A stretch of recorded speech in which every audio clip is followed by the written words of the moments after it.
Hey there, welcome to Impact Moments powered by 90. Today we have a really special guest, Mark Abbott, CEO and founder of 90. Chris and I know him very well, and yes, that is the 90 that powers this entire podcast. I'm excited for you guys to hear from Mark and hear his backstory about how he found EOS when it was only a handful of implementers and how he's really spent his entire career obsessing over culture and values. And so we get to hear some really vulnerable stories from Mark about how he found himself in places he didn't expect, how he had to dig in and really take his hands and take the reins on the culture side. And so stick around, listen, and let's get into it.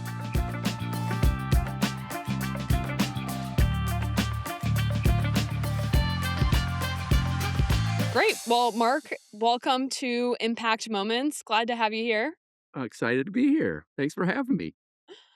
Well, we already know you pretty well, but I feel like we need to let the audience get a chance to know you. And so, Chris, I know you've got questions prepped to ask Mark. I feel like mine, one that I wanted to start off with is, what is your favorite 90 moment not work related? Favorite 90 moment not work related. Well, I'm not gonna say it's if I really thought about it, I may have a better one. Yeah.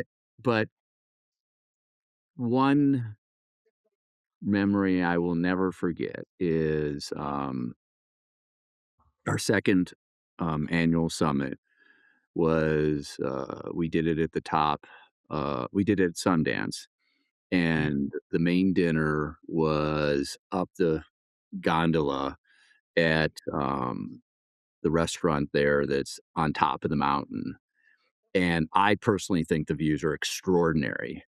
And so I got up there and as people were getting off the gondola, they're looking around and I'm just my heart was just I was so, happy to be able to share that with them and to see, everybody just loving the moment, being together, being up on top of a mountain, looking out at, you know, what this awesome universe has given us. And then, you know, everybody, you remember we kind of forgot almost to take the picture.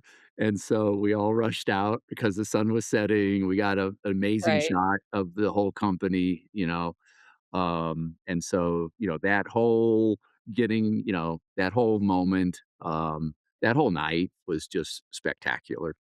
That wasn't Sundance, though. It was I meant, Snowbird. Snowbird. It was Snowbird. Snowbird, Yeah, right? Like, Snowbird I was I I them don't mean too. to be corrective, I was Yeah, just trying yeah, to think no, through, Mark, correct me. like, You do that it was like well. well, because Sundance was also great, right? But that So was that's more great. I Yeah. loved Sundance, yeah. yeah. But Snowbird, that you're right, that gondola up, Yeah. right? And then some people actually got to ride on top of the gondola, and I felt cheated What do you 'cause mean? it was you Yeah. remember that? I Yeah. I wasn't tried to there. bri Oh, you weren't there? I wasn't there. Oh. I No, had Yeah, I Christian. just tried to had bribe a baby. Yeah. Oh, sorry. Yeah, Yeah. no, there was the option to ride on top of the gondola, and this is my personality coming out, and I was like, "I'm on top of the gondola," and I tried to bribe my way into it for the team, like, we're all right, and they shut me down, Christine, and so we went to the top, and then it was, like, Meg and another, like, group of people as they came up there on top of the gondola, I was like, "Son of a gun, how did I fail at that?" Because that That would've was been cool. cool to ride all the way up, but yeah, it was Yeah. beautiful. Well, Well, Chris, I'll let you go. I feel like yeah, we need to do a couple, like, get to know you questions with Mark because, even though we know him really well, I want the audience to start to get to know him before we get into our impact moment. So I didn't know if you had a few questions prepped too. I've got some too. I did, and my first question, because I think this is relevant, because we're talking about EOS, right? Mhm. Mark, how did you find EOS? Yeah, so, the short version is that one of my brothers started a business, that I invested in, and then, uh, it was clear they needed some adult supervision, so he brought me in as a sort of a, fractional COO, and, um, and one of the business's clients actually was EOS, and it was very early on. And because they knew EOS, they reached out and got an EOS implementer, and they started implementing EOS. So I was introduced, to EOS. I think this is circa 2010-ish. Yeah. And then, I've shared this story a bunch, but, I had my own thoughts about creating a business back in 2005 that was, write a book and create software. Um, and then, was introduced to the EOS and read Traction, and it was better than I was gonna write. Mine would have been a little more, um, uh, less it wouldn't have been as simple in a good way as, Traction is. And then I found out, there was this coaching community, and I thought, right. So maybe instead of me writing a book and doing software, I can just, um, you know, get introduced to the coaching community and do the software thing. And then after, with that thought, I went and met Gino and talked about it, and the rest is history. And when you did it, I mean, how many EOS implementers were there when you joined? I was 33, number Yeah, 30. so for those playing along at home, there's now 870, and there's a lot that have churned over time. That's natural. People retire, they go on to do other things. So that's Yeah. a big change over time. Yeah, and it's funny too because, the where I was before that was I was recruited by a hedge fund to help it start up a new business, and I was actually employee number 33 at the hedge fund. So it's kind of, like, interesting. Now the hedge fund now is, I don't know, you know, tens and tens and tens of billions, and, I don't know if it's 890 employees or plus or minus, but I wouldn't be surprised. I mean, it's gotta be hundreds and hundreds. So Yeah. How kinda was funny. it how was it getting, like, your first clients and everything? Like, since EOS wasn't as well known, did you leverage, like, contacts, or how long did that take? I wanna say that, you know, I was the first EOS implementer in Miami. I'm pretty sure that's Mm. true.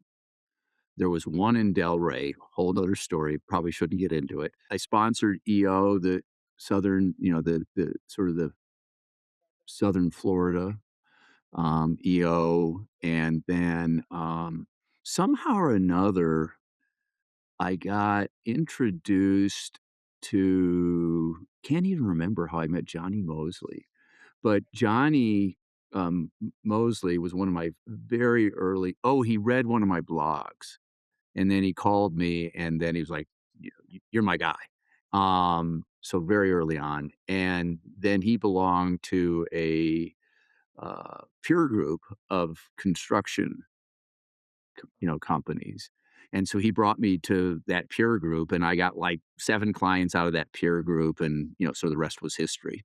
Yeah, it's so funny you, even saying a name like that, I'm like, "Well, I know Johnny Mosley because he was one of our first clients," and it's like, because all of our beta users were you and Chris White and Benj and all of them together, I'm like, I feel like I could name off, JNC, you just had them on Founders Framework and Yeah. Hoffer Pest Control and, like, all of these people that I feel like I know now. Yeah, yeah, and because I had, for a long time, most of my clients would keep me around, right? I always said, "I'll never unless you do something really bad, I will never fire a client. So it's as long as you guys want me darkening your doorstep, so to speak, right? I'll be here for you." And JNC is probably 10 years old now.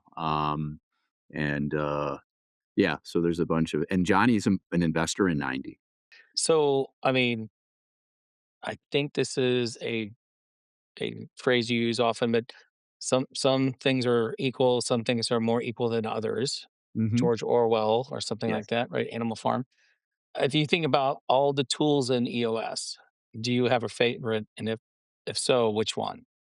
There's Well, 20 in the toolbox plus, right? yeah. Well, you 2 know I'm a huge culture guy. So if we're gonna go tool, right, the vision, the VTO is, to me, is, is essential, right? Because, without a strong vision, without a strong culture, you can't attract and retain great people, right? Without attracting and retaining Yeah. great people. There's no reason to follow data. If there's no people, there's no reason to worry about your issues. If there's no people, there's no processes, then obviously there's no traction. So to me, I'm all about the vision, and making sure that everybody's on the same page, and that you're really, now more than ever, I know I'm going to get into conversation on this later with you because I sort of have a sense for things here. Peter Drucker, right? Culture eats strategy for breakfast. So to me, it's all about vision and culture. Have you always felt that way, or do you feel like there was a time where that, like, became more true for you as a leader? Not to do the I'm an old man thing, but I started to lead people when I was 23 years old, and started to sort of become fascinated with, all things people related. But I would say that when Built to Last came out, which was late 80s, there's a whole thing in there on vision and culture and clockmaking, and for me, you know, that sort of solidified the framework and the importance in my head. That book was, Yeah. huge for me. So that was pretty early in your career then, it sounds Yeah, I like. was in my 20s. Yeah. Yeah. Was it like, I think a lot of people talk about culture now. Do you feel like that was a newer idea at the time, or do you feel like a lot of, like, leaders were thinking about it in that way? I even think about the word, like, leader versus manager, and Right. probably a lot of people in their 20s would, like, more think of themselves as managers than leaders, and, like, what was that mentality like for you? I think, getting in the Wayback Machine, I certainly know, I started in a bank, and I don't remember talking about culture at all. Yeah. At the bank, period, end of discussion. And, um, and I can tell you that, my next job, we didn't talk about culture, right? The commercial finance company didn't talk about culture. I did, and uh, I guess, and good news here, right? In hindsight, um, because the parent company didn't have a culture thing. I did build a culture. I built the culture up in the commercial finance group, originally called corporate finance group. So I put in, I created the core values, just sort of the straw man, and then I gave it to a team of about 10 people or 8 people. And then they created a deck. Each core value had a, sort of a full page on the equivalent of a PowerPoint today, right? And and it was incorporated into, our feedback and review system, our 360 system, et cetera. So yeah, I started to lean into culture pretty heavily, um, you know, right around 29, 30 years old. That's awesome. So you were like, using the VTO and like the version that you had created for yourself before you like had a name for it, I Yeah, feel like. it's funny, Christine. When we moved to Florida, we uh, bought a old house that hadn't been lived in for years and years, and we renovated it. And as a part of the renovation, the general contractor we ended up firing, and he ended up suing us because he wanted us to give him more money, and we ended up, countersuing him because he didn't even earn the money that we gave him, and he ultimately went bankrupt, kind of a thing, one of those stories. Um, but he messed up the pool, and so when he rebuilt the pool, he had to put new concrete on it, and he had to bring the landscaping up to it, and what that did was, all of a sudden created a flood into the basement. So I came into the house after a rain, and the basement was full of water, and in there was all these documents that I had from my career, and one of them is the vision document that I wrote back in 1990. 1990. I want to say 1996, and it was a 2020 vision. So Mhm. right, and it was like 50 pages long, and if you saw it, you'd be like, Of course. you'd laugh. It's me, right? I haven't changed at all in this stuff for, 50 pages. Yeah, that's Mark. yeah, yeah. And it got into, it's all vision and culture and how we structured the organization and how the organization was gonna grow and what new divisions we were gonna start yeah. Been doing it for a while. And the cool thing is, that division that I took over, was performing really, really poorly. The bank wasn't the bank, the commercial finance company was performing really, really poorly. And today my that business that I took over is, probably $80 billion in assets and still one of the best in the business. So, it lived up to the vision. So let's go two-part question mark. So you've had so many client moments, right? Mhm. If you can find a client impact moment that stays with you, good or bad, or there's something that sticks out, think about a client moment, and then think about a 90 moment, like Yeah. something that was happening, we were working on, struggling with. Maybe it's a moment of clarity, whatever it is. Like, so two-part question, a client moment as an EOS implementer coach. And then the other one is like as 90 as the founder, find an impact there too. It's interesting and maybe, revealing in maybe not a very, healthy way. But, when I think of some of my impact moments with clients and my main immediately goes to some of those really hard moments, right? And I have I probably I should know this number, Chris, but I don't know, maybe 60 clients, right? 60 or 70, as an EOS implementer. And I am sure that I've sat in at least 20 to 30 sessions where something really goes, wrong between humans. Yeah. I've had to let the team, walk around the building, you So know. literally the people in the room, like there's Yeah. tension building. Yeah, Yeah. yeah, right? Where, crying, screaming, and so, those moments, they flash before me right now, right? Yeah. Yeah. Because 'cause they're hard, right? And, you as the implementer, you try to figure out how to be as constructive and helpful as you possibly can, but sometimes it's buried and, you're trying to help the teams and then shit explodes, right? Um, and so, I think about a lot of those different moments as very hard moments.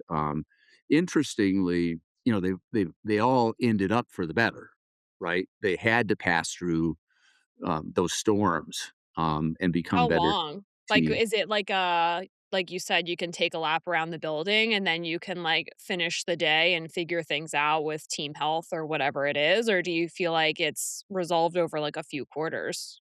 Well, I think, if I had to sort of gut guess the percentage of time where by the end of the day things were pretty good, um, and when the end of the day they were still not good, and then whether or not, within weeks, like, the issue was dealt with because someone had to go, right? I'd say that, the majority of the time, by the end of the day, everybody was like, "Yeah, we talked about it, we came back, we really got open and honest about it all, we cared about one another, and it was worth fixing and working on," and people appreciated having to pass through that moment because it was inevitable. And then you have the situations where, ultimately it just revealed that that person was not appropriate for the team.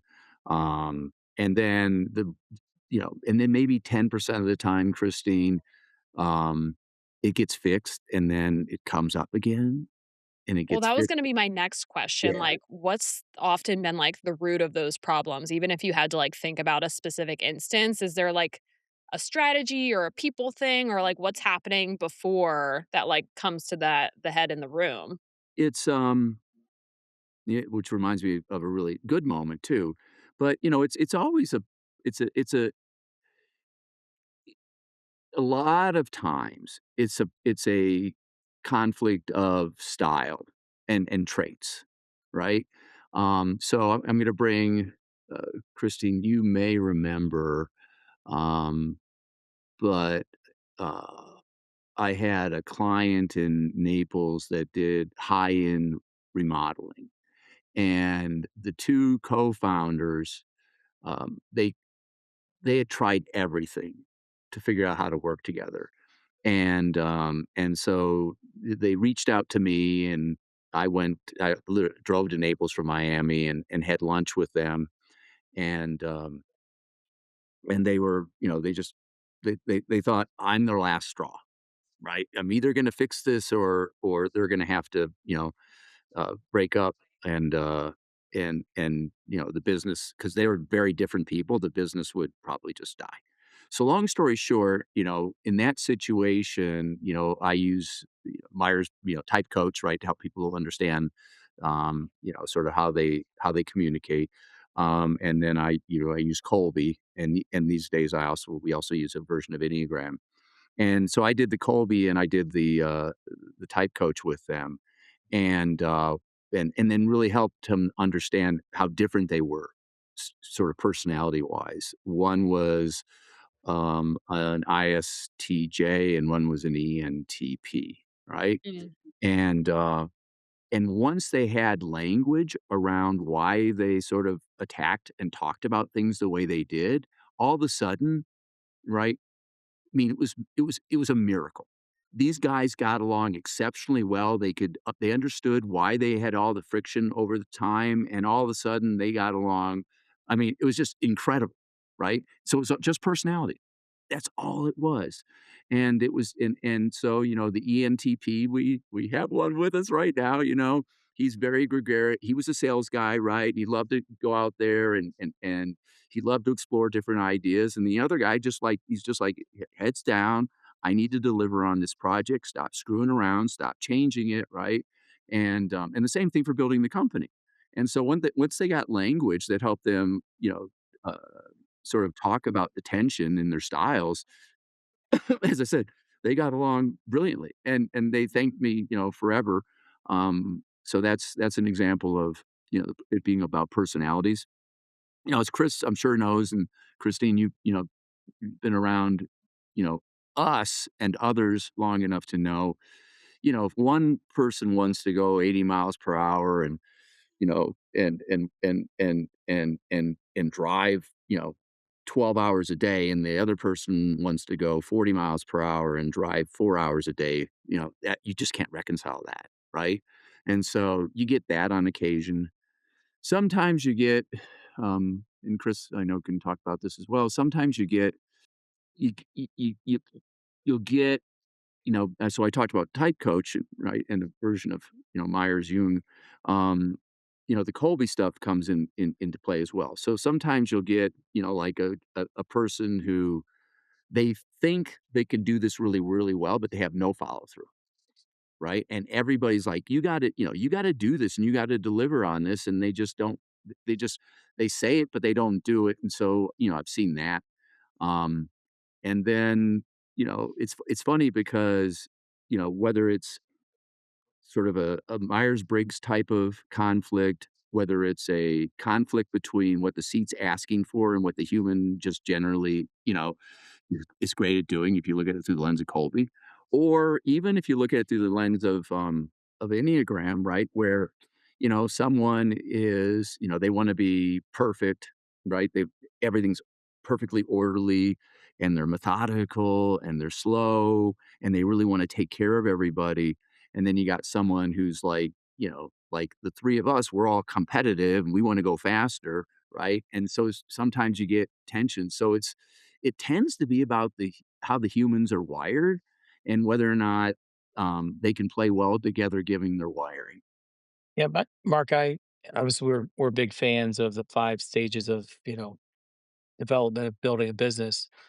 I talked to a, previous client this last week, called me up, and one of his shares was like, "Hey, I had the leadership team when you were coaching us that I could afford. Yeah. I now have a new leadership team because I can now afford a different scenario. Yeah. Let's talk about that. Yeah. And I think we see that, right? Like when you're building the stages, and sometimes because of loyalty, because they were in the trenches with you when you were doing something else, we carry leaders, we try to carry them as far as we can, Yeah. and it's hard to let go. I mean, do Yeah. you have some of those moments when you were coaching a client where you could see it for them, but you were trying to figure out how to express it to them? Like, hey, that I get the fact that leader was there for the last 2 years, but they can't make that next evolution.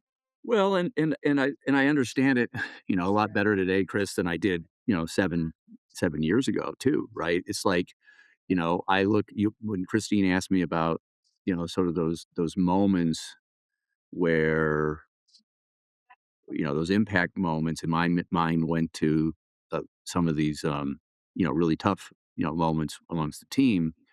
Um, as I've talked to a fair bit on the Founders Framework channel. There are a lot of times where there's someone on the leadership team whose level of ego development, right, is not where you need it to be in order to be on the senior leadership team. And more specifically, because I was literally thinking about one of my clients, um, the CFO, they they kept asking her to create a financial projections model, and I even gave her, like, I can't remember if it's 2 days or 5 hours or 8 hours of my time helping her to build the model, and she just couldn't or wouldn't do it. And so they got into a pretty heated conversation about it, and she started screaming, right? And, she at that moment was very level 3, right? Which is, I want what I want, and I'm gonna just very much asserting control very aggressively, and saying things that you just can't recover from, right? And so, when you think about the, uh the concept that you're talking about, we talk about leadership changes on the ones and the threes, right? Right. 1 person, 3 person, 10 person, 30 person, 100, 300, 1,000, 3,000, etcetera. And, as the organization gets, more developed and gets larger, and you start putting in, the structure and the layering, you really there's kind of 3 dimensions that are really important to understand. One is the level of ego. So I deeply believe that once you get to the senior leadership team level, you shouldn't be a leader if you're not at least at level 5, right? Level 5 is, I want to achieve, I'm going to think for myself, I want to become better and better at what I'm working Yeah. on. Level 6 is, empathy, and level 7 is you move beyond empathy to making sure that we're aligning people culturally, competencies, et cetera, right? So, you really want to get your team up to a level 7 best you possibly can in senior leadership. But a lot of people get stuck at 4 or 5, and they don't wanna do the developmental work, so that's one thing, right? Second thing is, time span, capacity, right? The ability to once you get to a senior leadership team level, you need to be able to sort of say, "Hey, this is where my department's gonna be in a year or 2 years," and then take that idea. First of all, you gotta have an idea of where it's gonna be, and then you have to turn that into reality, right? And so you have people who just don't have the time span capacity to sort of play at that level. So you got that going on. And then you have just like what I like to refer to as levels of thinking, which is, they're capable of, Feynman has 7 levels of thinking. They're capable of getting up into that 6th and 7th level, which is, to understand, to pattern recognize, to see, what's working, what's not working, obviously to work on the things that are not working and to do it in a competent way.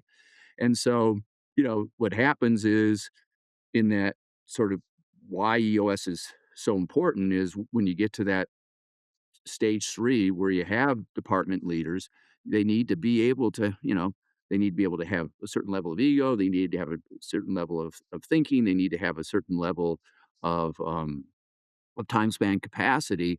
And then, of course, they got to be culturally aligned and, right? And they got to be figuring out how to work well with a bunch of different personalities. And so, and the truth is, you know, some people can be really good at, at that level 2 work, right? Which is, 90 days to 1 year, complicated but not complex.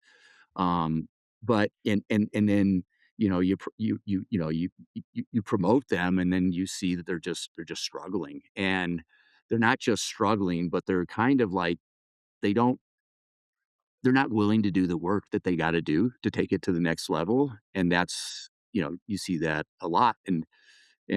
So, yeah, as I said, the leadership changes on the ones and threes, and it's hard, right? Because they're, Yeah. as I've said on a number of different occasions, we've probably hired guys, what do you think, 250 people since we started this company? And I think plus or minus one person has been like a really crappy core values fit, but we hire really great people. And sometimes, they're great humans, but and culturally they're awesome, but they just don't have what it takes to, competently and confidently discharge the duties of the seat. Yeah, and yet the ones and threes I think are fair, but I think also we went through an accelerated growth period, and you have to have humans that can grow with you at that pace. And we got good humans that some of those just didn't grow at the pace that we were growing. Yeah. And so I think we probably out accelerated their appetite for that or their ability to it Yeah. as And the other thing and we is, ended up and this is it, in the book I close to finishing, right, of Founders Field Notes on Culture, is that, when I think about culture now, we'll get into, last year, but, I learned a lot last year. And ultimately, I love frameworks, and I developed 2 frameworks to help understand culture. And one of them is, the 3 core types of culture, which are agreements, relationship based, which is the oldest form of culture, then agreements based, which is, the culture that evolved in order to handle more complex situations that you typically get in harsher environments. And then the newest form of culture, which is principles based culture. So there's 3 core types of culture. And then you need to understand, the nature of the environment that you're going to build a company in, and that's the marketplace. The marketplace actually drives a lot of what your culture has to look like, right? If you're in the AI Mhm. space, you need to have a high paced, organization, meaning people who are comfortable working pretty damn hard, and they need to be comfortable with ambiguity, right? Because a lot of the stuff's not figured out. And so, sometimes what happens is, the culture gets built for one environment, and the environment changes dramatically, right? You go from being sort of low levels of ambiguity to much higher levels of ambiguity. I think that's taking place right now in a lot of industries, especially where AI is genuinely coming in and changing the nature of the business model. And so, sometimes it's just that, people are, you know, they're they struggle with a significant increase in ambiguity within the business model, right? They're like, "Why can't this just be the way it was?" And we Yeah. don't even wanna get into, right, when you bring in people from other cultures, and you don't have great language to help people understand culture. They bring their c they bring what they think's a great culture with them, and then they sort of, think that's gonna work really well here, and they try to have their team do that culture when it's like, well, but that's not the company's culture, right? And so they try to impose, their culture. And back to what we were talking about earlier, I still don't know what percentage of the companies out there are actually really, really good at culture, but my instincts are it's still a small percentage, right? And so when people come from other organizations, they may not even appreciate how important culture really is, in some companies like ours. Well, I feel like we're circling it a little bit, but I'm going back to Chris's original question of the two part because we got your client impact moment of those hard moments in the session room, or even you going to lunch with those two founders and like having that let's talk about type coach and Colby moment and seeing what happened after that. Yeah. Um, from a 90 perspective, do you have like a specific moment or event or thing that happened where you could see the like ripple effect of what happened after that? what from an so you're asking about something in the '90s story. Yeah, like, we're talking a Yeah, lot about culture right now, I think, from, Yeah. like, a general perspective and, like, Yeah. how we've seen ourselves grow over time. So if you have a specific impact moment Yeah. from really, like, any of those stages that we've gone through that you felt like was kinda one of those pivotal times for us. Well, I think there's I could go down a number of different, sort of paths on this one. But, last year was hard for us. We grew very fast, and we ended up, Christy, you probably remember this moment where I told you, very vulnerably, I'm not happy with the culture of this company right now, and I can't believe that, that this has happened under my watch because I'm such a culture guy. So, what happened? And so, that's what, led me down the path to really trying to go another layer deeper, understanding the nine, what I call the nine, the nine environments that any company is going to find itself in, and then the three types of culture. And then, where did I mess up? And, I think I've shared this with a bunch of people. I think we under indexed on resiliency, and we under indexed on, because that's a core value of ours, and we under indexed on inquisitiveness, right? And then I also believed that, we had certain leaders who over-indexed on taking care of their team versus taking care of what's right for the company, right? And it ultimately culminated in us, going WTF last year, and, and having to make a really hard decision, two decisions, right? Which is that, because we weren't working as well as we should be able to work together, we ended up recognizing that we had tens of people we didn't need anymore. And and when we peeled the onion back, right, the people were like, I literally had someone say to me, you know, I guess I should have told you that I didn't have much work to work on. And I'm like, yeah, I think you should have, right?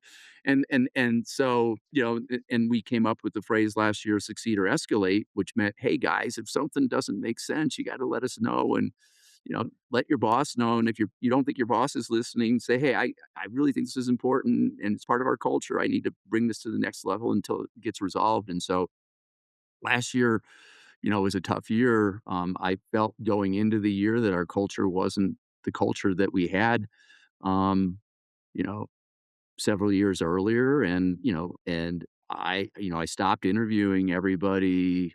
I want to say around 24 guys, right? I mean, every single person up until 24 I interviewed, and then so, yeah, so last year was tough, and I learned, w you know as I like to say, right, we're exactly where we're supposed to be learning the lessons we needed to learn, and, we had to make changes twice, and I think the second time, we did it a hell of a lot better than the first time, and so I learned a lesson, and I didn't, I I I founder mode, right? My whole series on founder mode came out last year, in part because the first series, right? I let it, I let how we approached doing the reduction in force. I let it be done in a manner that didn't resonate with me. And in hindsight, I was really pissed at myself because I should have just said, no, this is how we're going to do it. This is who we are. And then the second time, I would say it was 85% of what I would have done, and 15% I kind of, acquiesced to, sort of some of the things the team wanted to do. But, but yeah, last year, a lot of lessons learned on culture and where, as a founder, you just have to take responsibility. I always take accountability. I think you guys know that, right? But sometimes, you say that you're you know, you're not you're gonna let someone else do it even if you think it's the wrong thing to do. There are two-way doors and one-way doors, and if it's a two-way door thing, fine. But if it's a one-way door thing and letting go of people is a one-way door thing, in my opinion, then, you as a founder, I think, you wanna you want to make sure that you feel that that action is Well, Mark, thank you for sharing, and hopefully everyone understands like how hard it is to share the things. Like when I give this reflection back, right? Like we could have been better. All the leaders in the business could have been better in that whole process. It's not just you as a CEO. We could have all done a little bit better along the way. So I'm going to lighten the mood, if that's all right. I'm going to switch it up a little bit. All right, have a little fun. yeah, Um, you know, we whether you call it merch or swag, 90 has had some stuff along the way, and we had a yeah, T-shirt at one point in time that was, I think it said, "What's your issue?" that's right. And it was really well received. Like I saw clients that asked for that that silly T-shirt. Yeah. If you could do a T-shirt today with a phrase that you think relates to 90 and the mode that we're in now, what would the phrase of the T-shirt be? Oh, And Christine, you have to go after that. So, I it's know, I'm get funny. thinking about ready. my answer. What would it be? Well, it's funny. Christine, you may remember this. We had a T-shirt that had something like, um, it was play hard, have fun, play hard, work. I can't remember what it was, but it was 3 lines on it, right? And I was on a stair machine, and, this woman came up to me, and she said she was a teacher. She says, "Do you mind if I take a picture of the back? I wanna share this with my students." And I just laughed so hard, right? I think that was our T-shirt for our 20,000 user mark. Yes. I think Yeah. that's right. Yeah, I think Michelle made them, but there's like a little 20K right here, and then it has like the Uh-huh. big visual in the back. Still Yeah. got that one in my drawer too. Yeah. That And go on, Chris. well, and we're now over 300,000 for those playing along at home. Yeah, So 20,000, we celebrated like mad because we are so proud, but we are over 300,000. yeah. Yeah. I that as, as a true INTJ, right? Someone who has to think about something this significant, there's no I don't have an immediate answer is the truth. I something about it's hard, right? So there, Mhm.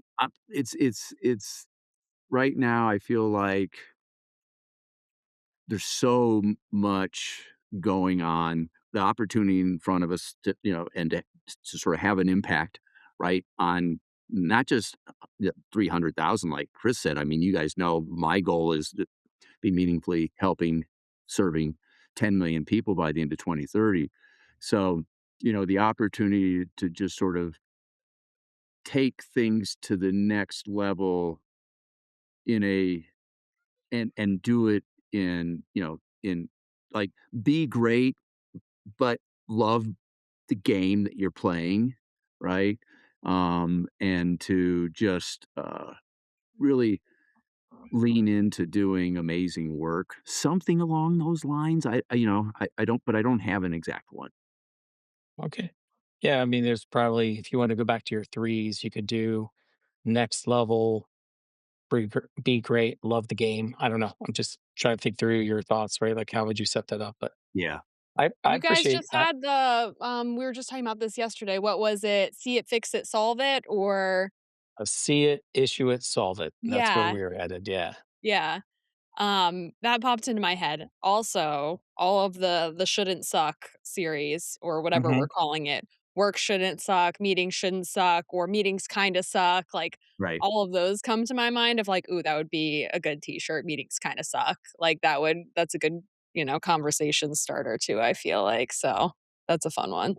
Well, Yeah, yeah. and It's fun to suck less, right? Yeah. and I've done this in a presentation because I think you guys know the story. I was in Ireland with my family at a pub, Mhm. and this guy walks in and he has a T-shirt on the back that says "Paris kind of sucks." I took a picture and I sent it to Audra, maybe you, Christina. I remember I'm like, Yeah. "That's what we're gonna call our meetings. Kind of suck, right?" Versus shouldn't suck. And I was like, "All right, that's the T-shirt."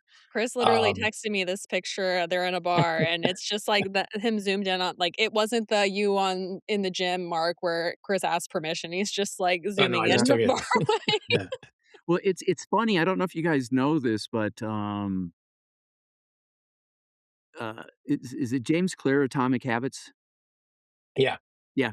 So he's now has a book publishing company, and and he talks about, what he's doing and his thoughts on books, and titles is a big thing to him, and and so he kind of goes in the direction of, the story behind the five dysfunctions, right, which is no one wanted to read the book about, the five great things you need to do, to have, five great things, that great characteristics of a team, right? So these are the dysfunctional characteristics of a shitty team, right?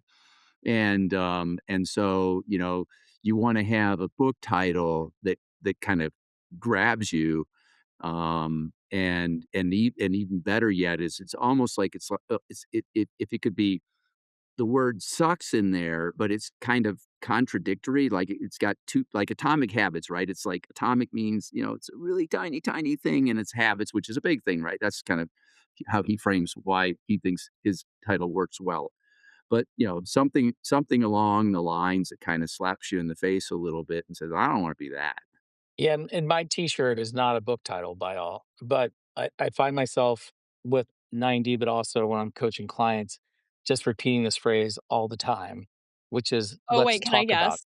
Oh, Oh, let's talk about it. No, I let's wanted to talk about it. guess. I was gonna guess a I'm different one. sorry. Well, What which were you one were going to you gonna guess? guess? Christy, what were you going to guess? Okay, there's 2. Plan your work, work your plan. Yep, that's That's true. one. Another one, the story I tell myself. Yeah, but he's changed that now. Well, it's my story, not yours, because the one got overused apparently, so we had to change it. But Okay, but say yours again so I'm not talking over you. well, mine's just let's talk about it because Mm. so often there's a story in someone's head, and you can feel the tension in the room, and they're not ready yet to do it. So open the door and just say, let's talk about it. Whatever it is, like we could deal with anything. What we can't deal with is the thing that's not said. So if you can just get them to like bring it up, unpack it, right? And then we can deal with it. Otherwise, we're having a story that I don't even know what's going on. And that's probably more with clients than even 90, because often with 90, we know what's going on. But often when you're only seeing somebody once a quarter, you enter the room and you're like, what is this? Yeah. I don't even know the story.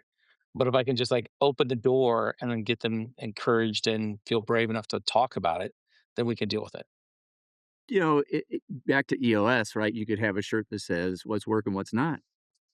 Yeah. Yeah. Well, and we, you know me, Mark. I keep saying yet. It People when you say working, not working, as long as you put on the yet, they go there. Otherwise, they're always like, well, it's not really broken. It's like, yeah, it's just not right. So Yeah. that's the yet part. We just got to get better at it Well, and because then it feels so too definitive. the new, you know, short, you know, couple of words phrase that, our coach Adam Weber has given us, right, is, what are the growth opportunities, right? Not what are the issues, what are the growth opportunities? Where are the opportunities for growth? Yeah. Well, we will keep talking forever, but we do try and keep these to 30 minutes. So I am going to wrap us up. But before I do that, I do have to ask my favorite question. And that is for you, Mark, of what is your biggest fuck up? And when I told you I was going to ask you this, you said, wow, this is an easy one. So I'm so curious what you're going to say. Well, I mean, this reminds me of, so when my youngest brother, when I got married, right, my youngest brother gave a toast that was horrible and it was at on the Friday, right, was at the groomsmen's day or whatever, right? Mhm. And so, it was just like, dude, right? So, what I did for when he got married is, it was payback time, right? Oh, And no. so it's like, okay, so it's my time as the best man to do the speech thing, and I pull out a piece of paper, and it drops to, like, 6 feet long, and I just stare at him, right? And I'm like, "Payback's a bitch," right? So, the point is I like, of course, it wasn't full of stuff, it was just a gag, a sight gag, but, I share that because it's a long list, Christine. Lot of fuck ups, right? That's why there's that expression, right? We're supposed to be learning what we're supposed to learn. But, I mean, as I said earlier, I the first riff, quote unquote, that we did last year, right, was bullshit, right? And I should not have let it happen that way, right? One, it was predominantly one department that was being shut down, and it was going to be shut down, a month or so before. But for whatever reason, we got into our heads that we should do this all at once, and so we had this team that we were literally gonna shut down, and I think there were 11 of them, and there was maybe a place that made sense for one of them in the company, and so, and then we crammed that with a list of people who the leaders just hadn't, right, been they were all people that were struggling, and so, let's let go of the struggling people, let's go of the team, and we smashed it all together, and that was just wrong, right? So, for me, that one to this day, right, it's like, that was just wrong. Um, I have 2 other ones, right? Oh, keep going. Sure. Mhm. Paddle, stripe. I mean, Oh, paddle, stripe, stripe, paddle, or stripe, paddle, stripe, and then, of course, you guys know my favorite from last year, right, which was the new commercial model. So, those 3 things for me, you know, are the 3 big, God, we should have done those better. yeah, and I guess for, like, the context, too, for everyone listening, like, I feel like those were very, like, back-end heavy changes that, um, we spent a lot of time on and infrastructure and all of these things that wasn't time spent, like, providing more value to the customer necessarily, and that's what I primarily think about when I think about those decisions we made and all of the work we had to dedicate that wasn't towards, like, making an impact for people. Yeah. Yeah. Oh, Well, well. We live We and we live and learn. learn. we're here. Um, Great. Well, I'm gonna wrap us up then. Chris, do you have anything else before we sign off? No, I'm just grateful. Thanks, Mark, for like making the Yeah. time, taking the time, and sharing open, honest, vulnerable. We ask that often of folks, and it's not you don't always get it. So I do appreciate you sharing today. Yeah. Well, and I wanna thank both of you. I'm excited for, you know, this channel, and in particular for, your episodes, your Impact Moments episodes. Looking forward to not just watching them, but also accumulating all the wisdom and seeing what we can do with that. And I'm also extraordinarily grateful for your partnership over the years, um, and so, what I'm gonna say next? I love you too. Generally speaking, we love you too. Yeah, exactly. All right. Well, thank you, Mark. Thanks, Chris. We will see everyone next time. Thank you. Bye. Thank you. Bye.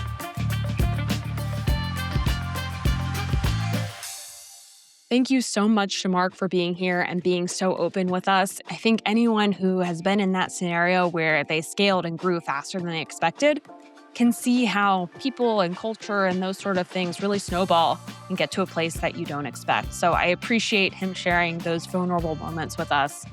And one thing that I'm really taking away from this episode is that concept of succeed or escalate, really pushing and being relentless and making sure that the right people hear your ideas and that you're not just giving up or letting things slide because you feel like you've gotten the answer of no or things are hard one time. So if you enjoyed this conversation, I really encourage you to subscribe. Don't miss our future conversations. And if Mark's story resonated with you, let us know. Reach out on social. We'd love to hear your impact moments as well. And thanks for listening. We'll see you next time.